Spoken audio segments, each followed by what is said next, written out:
হঠাৎ করে মানে আপনারা তো এই সরকার বা এই প্রশাসনের ওপর যথেষ্ট আশা রেখেছিলেন এবং এখনো নিশ্চিতভাবে আছে, আপনাদের অনেক দাবি দেওয়া, অনেক আশা রয়েছে।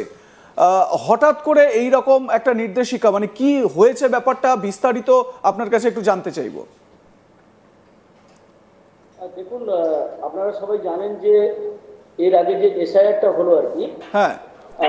এসআইআর এর সময় আমাদের রাজ্যের যারা শিক্ষক বা শিক্ষাকর্মী যারা আছেন হুম। তারা অত্যন্ত সফলতার সঙ্গে আমাদের রাজ্যের এসআইআরটা করেছেন। হ্যাঁ।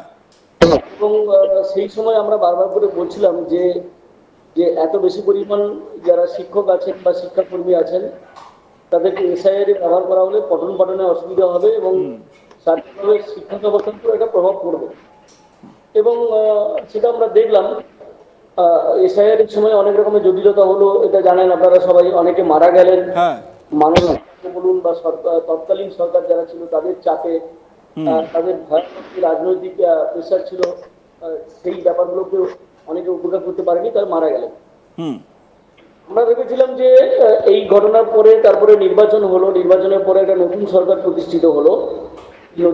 সরকার প্রতিষ্ঠিত হওয়ার পরে যে আমাদের যে সমস্যাগুলো, আমরা যে যে কথাগুলো বারবার করে বলতাম, বিশেষ করে শিক্ষা ব্যাপারটাকে যে গুরুত্ব সহকারে ভাবতে হবে সরকারকে, শিক্ষার ব্যাপারটা জোর দিতে হবে এবং সেখানে শিক্ষকরা যাতে করে তারা বেশি সময় ধরে শিক্ষা প্রতিষ্ঠানে থাকতে পারেন, ছাত্রছাত্রীদের মধ্যে থাকতে পারেন এবং তাদের পাঠদান করতে পারেন।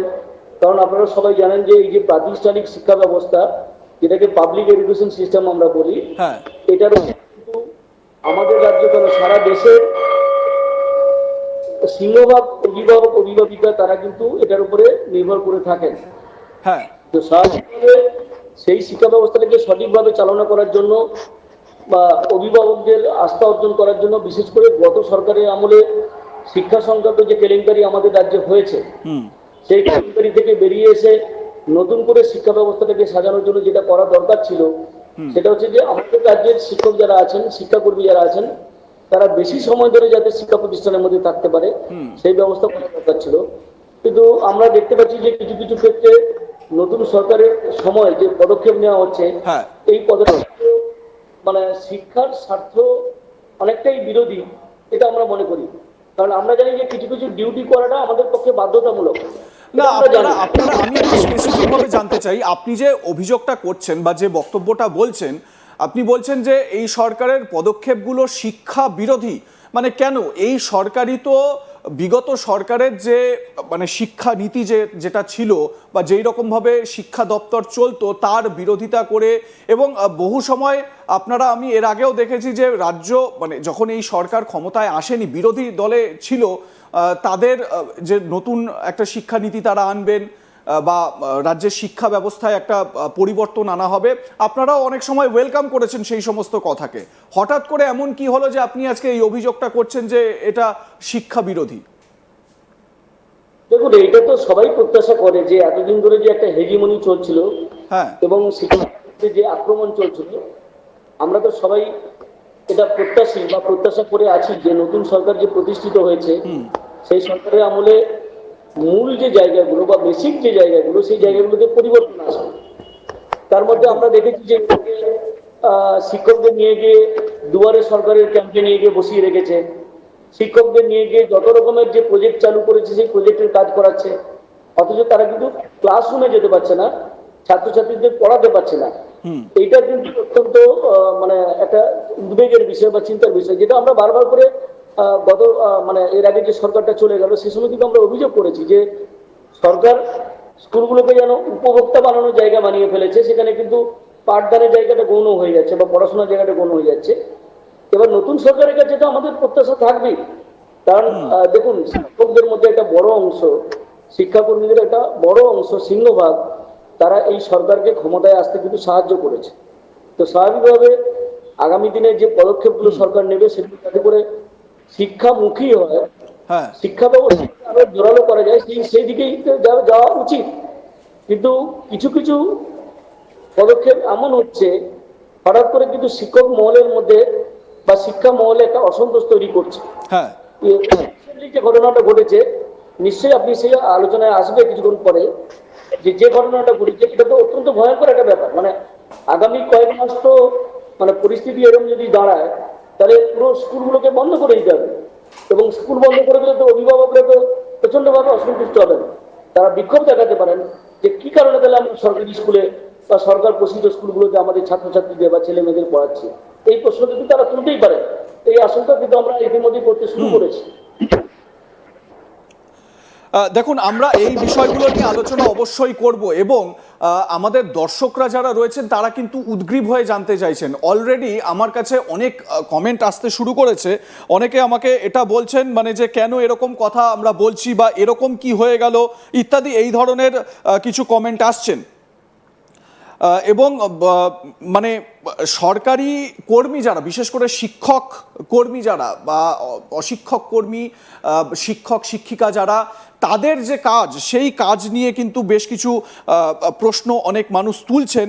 এবং সরকারের যে এই সিদ্ধান্তটা ঠিক কী সেই বিষয়টা আপনাদের সামনে আমরা তুলে ধরার চেষ্টা করব, বিস্তারিত আপনাদের সামনে বলার চেষ্টা করব।